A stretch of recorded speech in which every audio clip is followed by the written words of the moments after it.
今日咧就同我自己嘅呢個好朋友咁Jackie 陳嘉怡傾偈，佢喺我嘅心目中咧就係好強嘅，有時候喺佢面前咧都有少少自卑，因為咧就會覺得，唉，點解我咁懶嘅做咁少嘢咁？哇，好大壓力啊，大佬！咁佢非常之積極嘅，從來都唔放過任何一絲有機會去學習嘅一個時間㗎嚇，我識佢嘅時候咧，我哋有個 slogan 嘅，因為當時候佢個仔仔咧就係7歲同11歲啦嘛，所以就叫 7-11。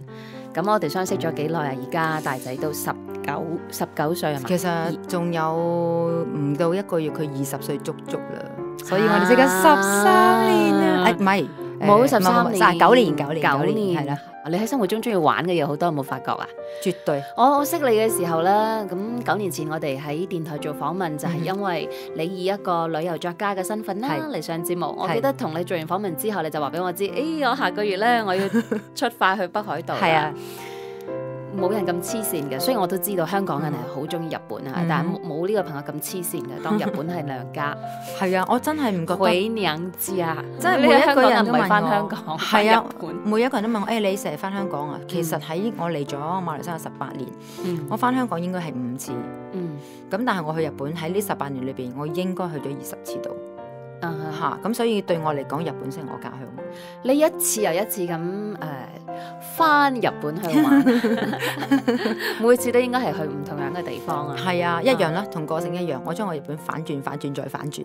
我每一個日本朋友識我咧，都會哇一聲，就係我由日本嘅南邊九州一路遊歷到去到北海道，已經係不斷好多次。嗱，你學日文，你喺馬來西亞學。啱開始係咪？你一開始就喺馬來西亞學。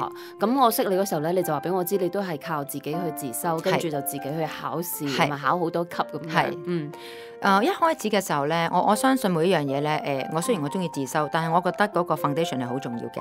咁所以一開始嘅時候，我係只係去咗一間學校讀咗3個月嘅part time，一個禮拜翻2晚，每晚翻3個鐘。咁後尾咧都想再高多啲咁得，咁我就只係又再加多3個月，咁今次第2次嘅3個月就係唔係第2次10個禮拜，10個禮拜就係由朝頭早10點至到晏晝3點，連續10個禮拜。喺馬來西亞？喺馬來西亞 ，that's it。呢個就係我學讀日文嘅里程裏邊就係咁多啦。但係都由早上10點鐘，係啊，我嗰陣時真係好堅。3點，跟住我擺低仔，我擺低仔仔翻學之後，好彩嗰陣時有人幫我接細路仔。我擺低仔翻學之後，我就揸車就去翻學，一路跟住到 lunch time， 跟住到3點鐘放學，連續10個禮拜。咁就攞到一個，因為你咁樣去，我哋叫 intensive 啦。你咁樣嘅話咧，你嗰個情緒，你嗰個用個語法會比較即係會容易上啲。如果你一個禮拜先登3個鐘，一個禮拜登3個鐘，其實語文真係要用。咁始終係又係日本先生咯。咁多多少少真係有啲幫助嘅。咁之後 after 嗰3個月之後咧，我就一直都係自修。乜嘢令到你咁堅持嘅咧？因為好多人咧學新呢一個語言之後咧，其實你喺學習嘅過程當中好開心嘅，尤其無論你學啲乜嘢語言都好啦，你好似係接咗一個全新嘅文化，冇錯。同埋你可以咧喺自己原有嘅生活跳脫出嚟㗎，你冇發覺啊？你學一個新嘅語文嘅時候，但係大部分嘅人就係好積極咁花咗一段時間去學一個語文，過後咧。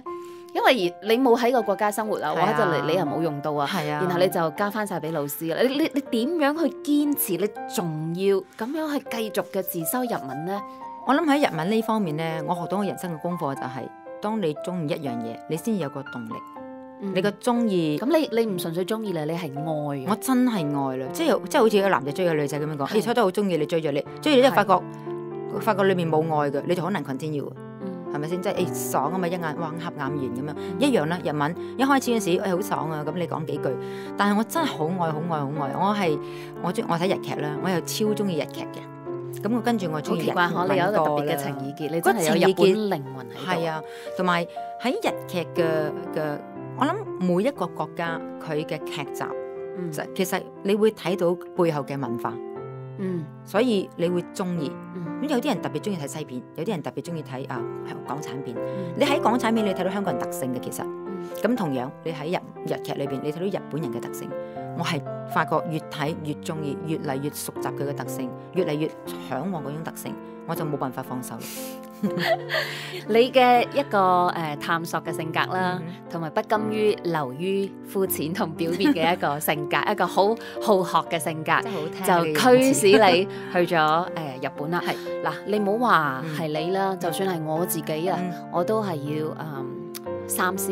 其實不但只係一個錢嘅問題，而係你嗰種好驚踏出嘅第一步，就好似之前我同你分享過啦，我話我今年9月、10月好想一個人係啊，就去 Paris 同一個劇場嘅大師咧上課，短暫上課啦嘛，我都要諗嘅，即係哇咁樣，而且咧我仲係單身㗎噃，冇錯。咁你咧有家庭，要拋夫棄子，仲要棄母啊，係啊，咁就喺2012年嘅時候，嗰時候9月份啦，係嘛？日本秋天就放低自己喺馬來西亞嘅生活，咁就隻身飛咗去日本。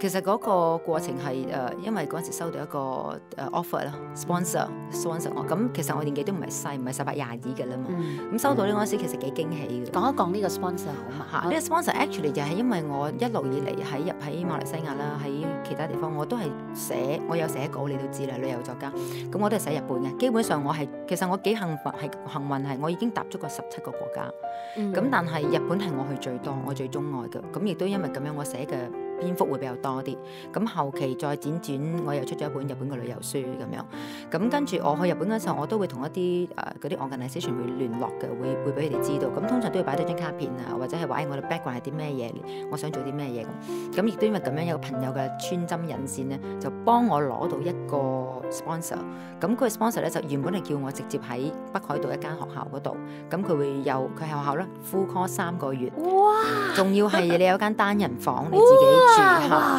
咁你覺得哇北海道正啊咁樣，好開心啊！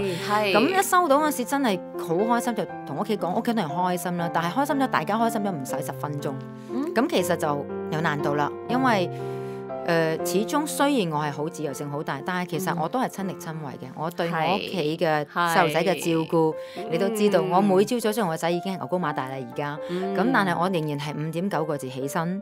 我每朝起身5點9個字，你呢個真係日本靈魂啊！你我一定會整晒3份靚早餐，我一定會係啦，然後整2個好靚嘅飯盒。我個飯盒喺學校好出名一下噶啦，即係會整俾佢翻。日本媽媽嚟㗎你翻版日本媽媽嚟㗎。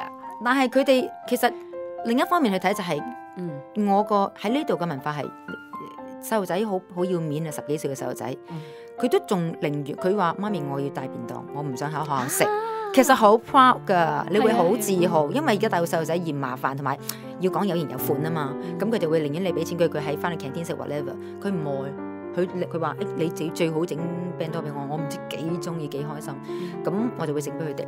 咁呢啲咁嘅責任，細路仔放學翻嚟之後，雖然佢哋已經中學啦，咁有溝通有成，咁先生我有做太太嘅責任，我媽咪我有我做女嘅責任，哇！你拋夫棄子棄埋媽咪3個月去到另一個地方，呢一個係一個好大嘅掙扎。咁當然真係要 apply 咯，就同佢哋我想請假，我想去遊學咁樣講。對我屋企人嚟講，呢個字實在太新鮮啦！你講出嚟嘅時候，你嘅心情係點咧？仲記唔記得啊？當時係擔心嘅，係擔心嘅，帶住擔心去講，但係好衰嘅。擔心乜嘢咧？其實擔心咩嘢啊？其實都係一個幾不負責任嘅態度嚟嘅，就係我又擔心一個人，因為我好早已經攞咗個幸福支票咧。That means 我呢20幾年我都係一家人嘅。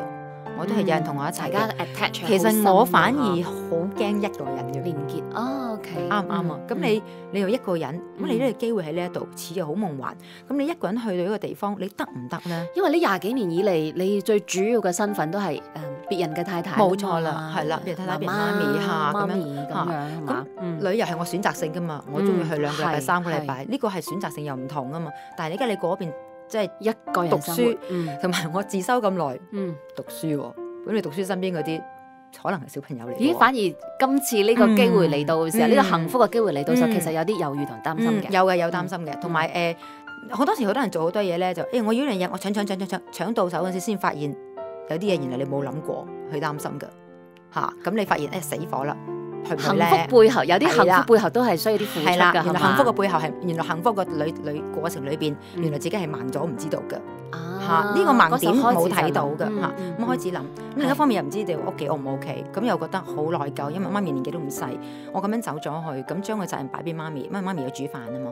咁我係咪好衰，我不孝咧？咁樣會唔會俾雷劈嘅咧？我會諗埋啲咁嘅嘢。咁跟住另一方面就係、如果你俾，咁後尾不如咁啦，將個波掉俾你哋，你哋俾我去。咁咪你幫我決定啦！你哋俾我去，我可以去得，我可以去讀得名正言順。好危險啊！咁樣你唔俾我去，咁我就即係同個天講，嗱呢個機會咧就唔係我唔要嘅，嗱佢哋叫我唔好要嘅咋，即係人好衰㗎。當時你唔敢做選擇嚇，真係唔敢做選擇，即係你心裏邊你知道你係要嘅，但係你唔敢，係嘛？都係唔敢啊！即係因為呢廿幾年嘅一個媽媽、老婆、女兒嘅身份，我個背景連結得太深啦。係啊，以我背景性格，我唔敢決定嘅事實在太少。係咯，真嘅，我從來所有嘢都係自己決定。咁睇起上嚟，當時你真係好驚。我當時真係4個字：天人交戰，真係瞓唔安，坐唔落嚇。但係喺背後裏邊又唔知點好，咁就一樣去再做啲 search 嘅功課，同埋更加俾心機去睇翻啲書啊，再去自己煲翻自己，希望個日文個程度有一個程度去。但係當時候你有啲動作都好明顯嘅，就係其實已經係日本啊，即係嗰種係㗎，係啊，人真係會好矛盾嘅，即係你諗唔到嘢，but 你 you still 會做一啲嘢。咁屋企人俾你嘅反應咧？都係我先生一路咧，乜嘢嘢都支持我嘅。佢好爽快，好灑脱嘅。但喺呢一件事上面，佢係冇答我㗎。咁即係話，佢亦都冇俾一啲難，我從來佢唔會俾難色面睇我睇，面口俾我睇。但係你會更加 feel 到大家嘅難處，即係走開，走開。廿幾年太清楚啦，即係一個眼神，你知道發生咩事咁樣。咁就更加自己係裏邊好躊躇啦，唔知點好。咁結果到拉尾，我哋有一次就。差唔多時間，我哋要決定一啲嘢嘅時候，啱啱我哋一家人又去咗Bangkok 旅行，咁佢真係好忙，咁我帶住細路仔去玩，我心都係15、16、16，因為已經到拉尾噶啦，尾聲呢個禮拜你再唔復，乜都冇噶啦，我自己都唔敢出聲，但係既然佢唔咁樣，我都唔出聲，佢又真係忙得好犀利。結果後尾有一朝頭早就係喺泰國，我話老公，我想同你坐低傾下即係呢件事，我話我真係已經到尾聲啦。佢嗰日真係好緊要，我去泰國開一個好重要嘅會。佢話我真係好忙，我真係冇時間同你講嘢，就有少少掹震。我就即刻唔出聲，我就轉頭離開間房，我就冇再講過。我就同我自己講，打咗交叉噶啦，算啦，唔去啦，即係放棄啦。咁嗰一晚係瞓唔到覺嘅，眼淚都出噶啦。咁但係都 OK 啦，算啦。點知第二朝早一早起身6點零鐘，2個細路仔未起身，咁我起身整早餐俾我先生啦，去翻工嘛，喺 Bangkok，佢就話。佢話對唔住啊，老婆，我琴晚真係好忙，我唔應該咁樣同你講嘢。但我諗得好清楚噶啦，呢個係你夢想，你去啦，我會搞掂。哇！嗰陣時咧，揸住杯茶咧，啲茶應該有好多眼淚咯，應該有味加晒味道啦，已經。點解？係啦，真係湧出嚟咯，即係攬住佢講唔到嘢咗。咁個 permit 攞咗啦，咁跟住又躊躇咗咁耐啦。佢講完嘅咁樣，我又帶電腦去。我當下佢走咗佢1個鐘頭之內，我就同對方講我去。咁我就同我細路仔講，我細路仔始終可能細路仔比較冇咁多嘢諗啊。我話媽咪你去追夢啦 ，OK 噶咁啊，俾佢激死。佢哋都唔知幾開心。係啊，哎呀冇人管我 ，yes， 佢內心 yes，exactly。咁就咁樣去 start。你媽咪有冇同你講過任何咩咧？我媽咪就真係作為一個女性，因為我覺得佢都係可能有。我媽咪真係一流。我媽咪係一個咧，其實我媽咪唔係好用腦嘅。佢好簡單，佢真係好。其實對我嚟講，我知道媽咪呢一樣嘢，佢幸福嘅，都係幸福嘅。咁亦都有危機。對我嚟講，我唔可以用我媽咪嘅方法去諗嘢嘅。But anyway，我媽咪係一個真係，我話我指住個紅色嘅布，我同佢講呢塊布係黑色嘅。佢最多係唔出聲嘅啫。哇！佢真係愛你愛到發晒狂嘅。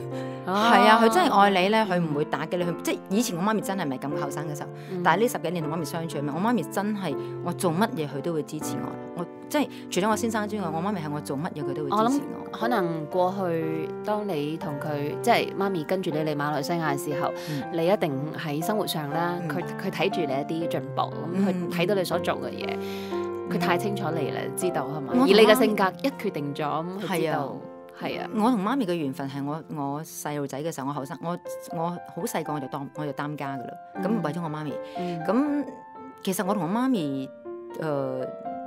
冇相處冇生活。由我13歲之後，應該係15歲之後，我就同我媽咪，我就搬開出去住，我就離開咗屋企。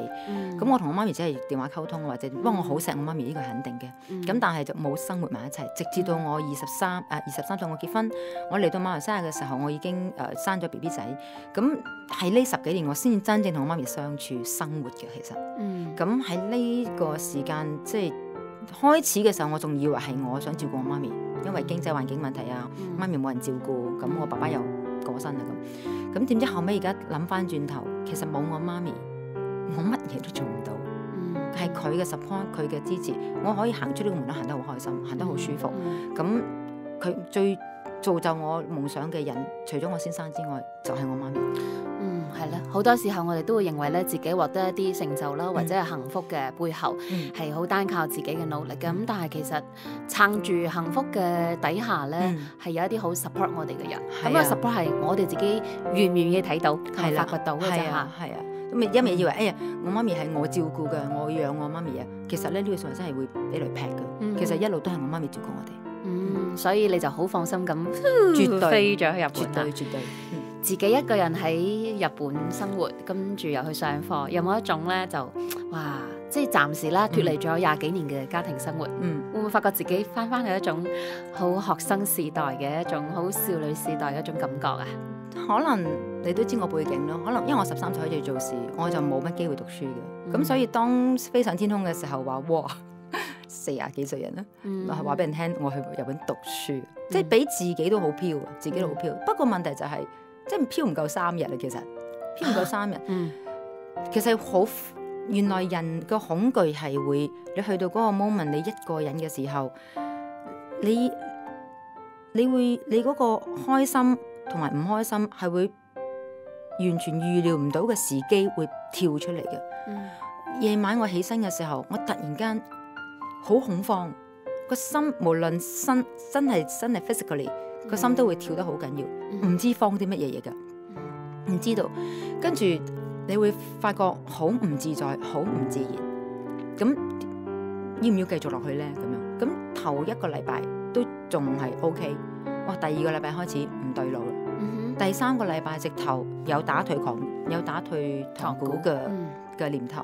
諗住想放低一齊飛翻嚟。會㗎，因為電話打翻嚟啦，咁啱啱原來發現先生病，我先生開始病病，咁跟住另外就係當我翻學嘅時候，係嗰個速度實在快到咧，因為我不嬲自修係最好㗎啦。我唔明，我睇1次，我睇100次，我睇100個鐘，冇人管我，冇人催我。你成班10幾20人，先生巴拉巴拉講緊嗰陣時候，側邊嗰啲咧，我側邊個好同學，我最好嘅同學。你啲同學仔全部係嚟自世界各地㗎嘛？嚟自世界各地。我去到嗰陣時其實都有啲興奮嘅，就係我側邊我最好嘅同學係 Sweden 嘅嚇，咁跟住有美國嘅啦、法國嘅、意大利最多啦，跟住Sweden 最多嘅，跟住有得2個唐人啦，一個係台灣，一個就我啦嚇，咁樣樣，菲律賓啊咁樣。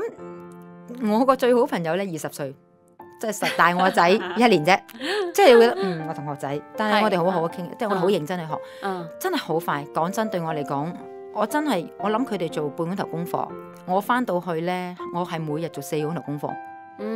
因為其實你真係唔知自己 level 喺邊度嘅，你唔行出去啲 class， 行出你嘅世界，你真係唔知自己 level 喺邊啊！唔好以為之前喺馬來西亞你嘅日文都係相當之好啊，同埋去旅行嘅時候，成日都係派上用場。其實你來來去過100句嘅啫嘛，係咪先？你一定係流利到咧，掉翻轉都識噶啦。係啊，我記得同你旅行嘅時候，我哋靠晒你嘅，係咪靠晒我噶嘛？咁跟住人好虛榮噶嘛，你哋帶人去旅行，哎呀 Jackie 你日文真係好好啊！我哋點菜靠你嘅啫嘛。咁我自己知有自知之明係咪？但係當你10個人、20個人、30個人咁樣講嘅時候，你開始懵咗噶啦，你就發覺哎呀，我其實日文真係幾好噶咁。但係發覺其實唔實用噶，旅行啫嘛，來去問你你邊度嚟㗎？你想去邊度玩啊？呢啲嘢你背都背得到。咁其實係咪真係咧？你係咪真係用到個文法？你係咪真係用到個語言咧？其實唔算係咯，比你哋好啲咁解嘅啫。但係係咪一個 level？我好清楚知道唔係一個 level。所以你當時候開始咗呢幾個月嘅旅居日本嘅求學生活啦，有自己一啲可能喺生活上嘅調適啦，跟住又要去面對可能唔同樣年紀，即係比較啲小朋友仔嘅一種。我唔係最大最老嗰個嚟嘅喺班裏邊，係咩？幾好嘅。你真係介意講年紀最大嘅有幾歲？年紀最大嗰個48歲，48歲，48歲，兩個48歲。但係你 OK，我睇到你都調適到幾好，因為你平時嘅個性咧都係扎扎跳噶嘛。其實一開始你喺個活潑嘅，你個個都知道你中意交朋友。頭嗰2個幾禮拜咧，我係啞嘅，我係冇講嘢嘅。點解咧？以你嘅性格，我好唔相信啊！喂，係真嘅，真係啞嘅，真係唔講嘢。因為第一喺班裏邊，嗶哩吧啦可以講日文嘅唔係我咯，因為我冇個能力，我亦都冇個信心。我冇啊！有時聽嗰時，我仲要隔離寫字仔話我聽講乜嘢嘢。個自信心係完全打到趴晒地嘅。點好啊？係啊，好時候係咯，好大打擊嘛。打擊好大，同埋 that's why 翻去搏命讀搏命睇，但係自己一個人係啊，但係自己真係其實達唔到個 level 嘅時，我對我自己好失望。頭嗰2-3個月，因為你本來就係一個自我要求好高嘅人，我對我自己極度失望。我喺度諗緊我有冇擺錯班啊，或者點？因為我擺個班都已經係中高嘅啦，中高嘅。咁我諗你俾得我呢個班，因為我哋有考試噶嘛，你俾得我呢個班，我應該係呢個 level 係咪？點解我去入到裏邊我啞嘅？我唔明白，我講唔到，我聽都聽唔切，我真係好大自信心打擊好大咯。咁後期亦都有咁咪揾啲藉口咯。咁打翻嚟嘅時候，先生又話病啊，就好想打退堂鼓咁樣咯。咁但係後期係嗰時候係啊，但係後期我放開咗自己，因為其實自己俾自己壓力都好大。點放開嘅咧？你又自己一個人，我相信你喺嗰時候，你係去到東京啦嘛，係嘛？係。不過你有朋友喺嗰度，係啦，係因為朋友嘅關係。都唔係。我一開始其實頭嗰2個禮拜，頭嗰2個幾禮拜，我係住喺朋友屋企嘅，我唔係一個人出嚟住嘅。咁但係因為後尾另一啲問題，朋友嘅問題啦，我就決定咗搬出嚟住。由我決定搬出嚟住之後，我好快。其實我幾開心，我自己係一個幾獨立嘅人嚟嘅。我之前做咗好多功課，咁後尾由我決定搬出嚟住，至我真正搬去一個新嘅地方，係24小時。包括打包埋啲嘢 pack 埋，跟住我竟然可以聯絡到嗰邊嘅服務公司，幫我搬啲嘢去到嗰個新嘅屋，新嗰度我簽晒 contract，得做晒。好彩你自修咯，識日文啊。係啦，我覺得都未至於咁差咁，嗰個信心就翻嚟啦。我覺得原來人喺面對危機嘅時候，就係你建立信心嘅時候喎，會唔會啊？即係因為你可能住喺朋友嗰度，如果唔係因為可能同朋友發生一啲事，你就必須要去解決某一啲嘢。喺你頭先你講揾一啲公司啦，幫你去打包啊，然後揾新地方啊。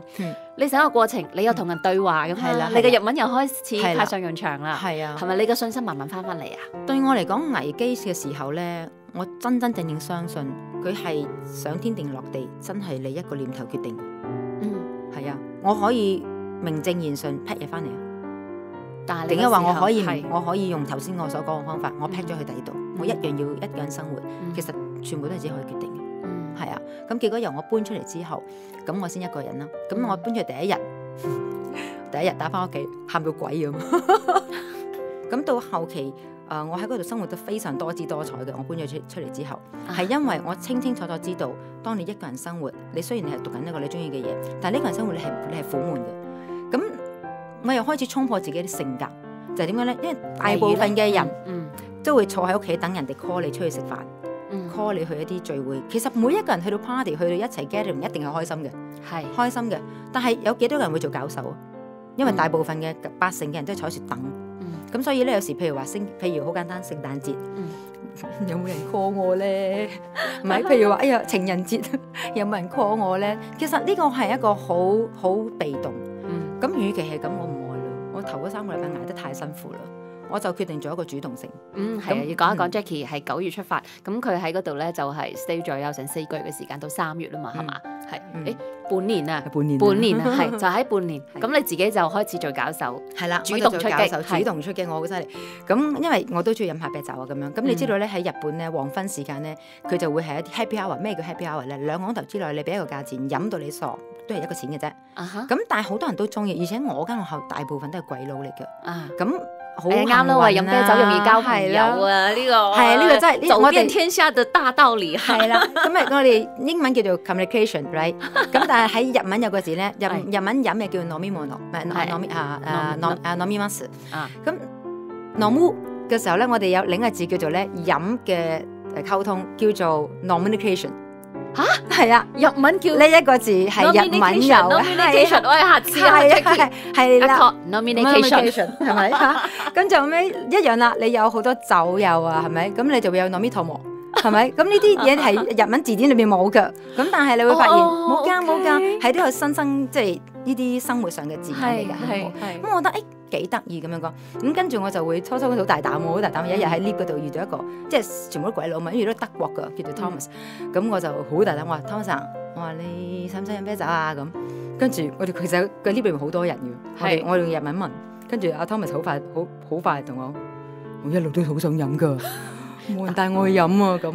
我話因為佢哋唔識啊，係嘛？都係一個人嘅原因，加上鬼佬知道。其實喺嗰時候好多人都係自己單獨咁去嘅，冇人唔打孖去嘅冇。哦，全部一個人去嘅，一定嘅出去，係啊。咁所以佢就好開心，好興奮。我哋約咗不如講人，我哋就去啦。我帶你去，因為即係全班都知道我係寫 Tokyo 嘅街 book 嘅，所以就知道我一定係即係啲 entertainment queen 嚟嘅。我係。咁 after 到我喺大堂放學之後，其實唔止一個人咯，就發覺因為嚟咗好多人係啦，傳開咗出去啦。阿 Jackie 話今晚出去飲嘢咁之後我哋就好犀利啦，跟住又第一晚三個人啫，我哋玩到好開心。到第二日咧，每一日先生一開始個開場白就係話你琴日做嗰啲咩啊？俾你練日文嘅時候，大部分嘅人係啦，大部分人咧就琴日冇嘢啊，翻屋企即係咁樣嘥時間翻屋企讀書。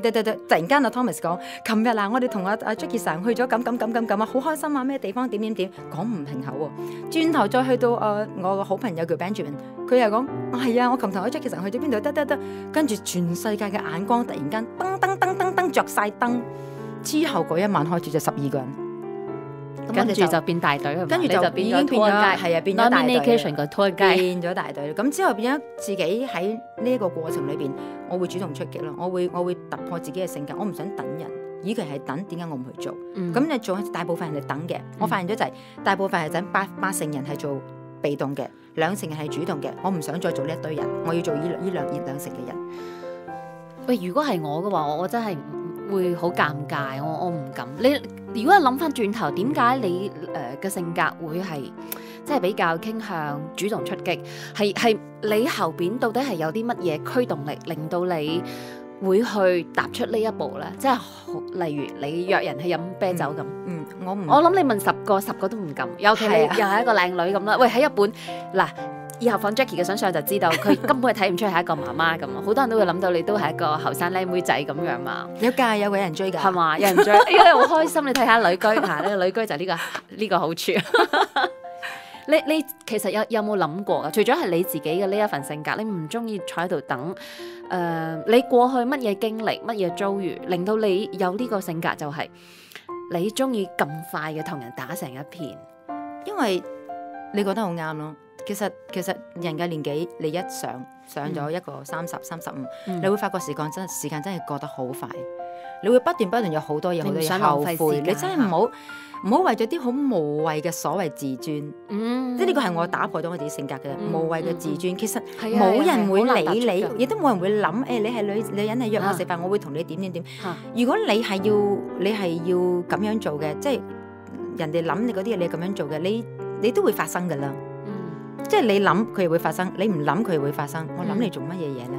同埋其實你行出嚟嘅時候，你嗰種陽光對我嚟講啦，呢種陽光咧，你係話到俾人聽，我係要開心嘅啫，我係要即係俾希望喺呢一個旅程裏邊，喺呢一個日本旅程裏邊，我希望我希望有朋友一齊去分享我睇到嘅嘢。所以因為你唔想後悔，唔想錯過啊一啲生活中美好嘅人事物，又或者令到你好快就適應一個喺陌生國度嘅生活。或者咁講啊，我好難得先得到呢個機會。你要我翻學放學之後漚喺間房嗰度，我實在太對唔住我支持我俾我嚟嘅人。我要覺得精彩，我先至可以對得我自己，對得到俾我過去嘅先生，同埋俾我過去嘅媽咪。我要活得精彩咯，因為難得啊嘛。